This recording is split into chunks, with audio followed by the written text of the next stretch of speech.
Yeah, I'm having problems with my wash machine. And this particular one is a Whirlpool.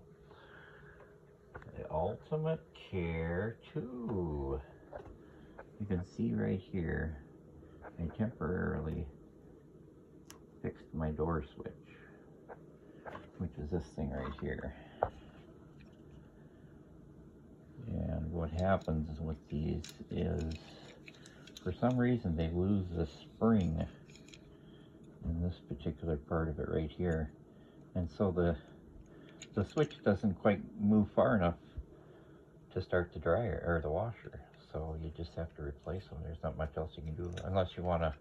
I mean, I suppose a guy could run a screw in someplace to hold it closer so that the switch would pick up the little tang on the door. I'm not sure how that works, but oh well. Anyway, we're gonna replace that too. And when your dryer, you turn the switch on and you go to load the machine with water and it don't fill up with water.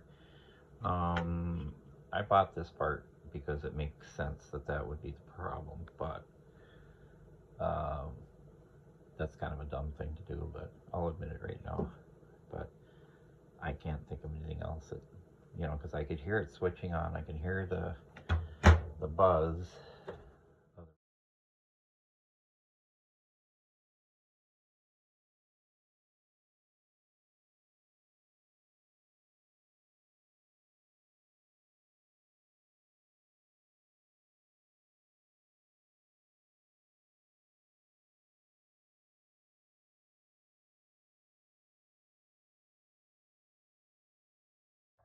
And you remove the top screw right there that holds this water valve on. And the wires you just disconnected, and make sure you put them on the new valve the way that they came out.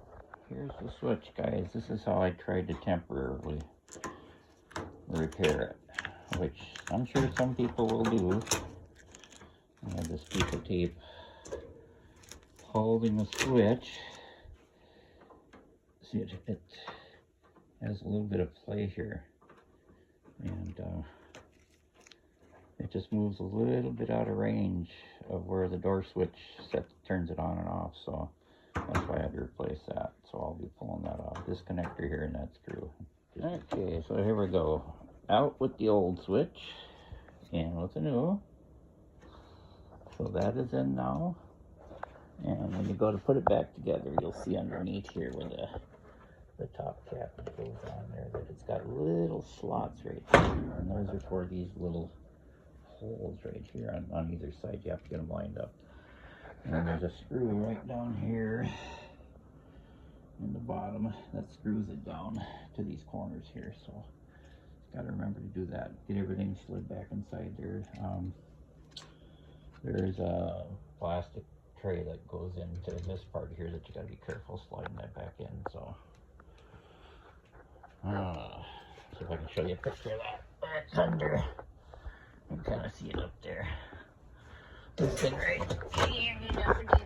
there. I'm touching if you can see it. Anywho, alright. Remember to snap those clips. I did the first one there. Here's the second one right here. You just push it down on it. Pops right in there. And we'll go then. And then you just have to mount. There's our switch right there we replaced, and the one down there for the hoses. You just slide this over the top here. I can't do this with one hand, so you just have to get it all lined up. Get these slots lined up with these tabs down here, and that just screws in back here. So there you go.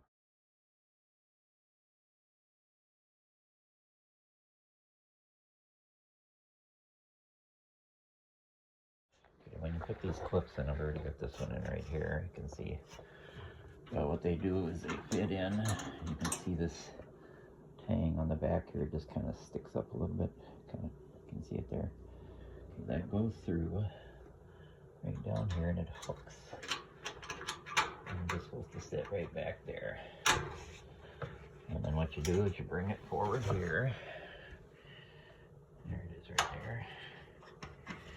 And you just push down on it into that right there. Oopsie. know what? I gotta do a little bit of repair on this before I put that in there. That's how you do it. So just to recap, these are the parts that I had to replace.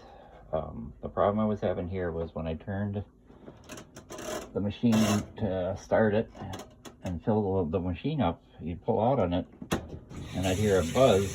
Now you can hear the water. And it's still up. Before, all I had was the buzz. Now as far as door switch goes, whenever it was in rinse or spin, when you went to shut the door, nothing would happen. It would just nothing. Once I replaced the door switch, which is this part right here, sits inside over here, this part right here, it sits right inside underneath this cabinet here. And once I put that inside there, the new one, that took care of that problem too. So, not a bad old machine. Just needs a little bit of help every once in a while. Whirlpool for you. Hope you guys enjoy the video, and if you like, please leave a like and subscribe to my channel if you feel like it. I'll have videos from time to time. Thanks.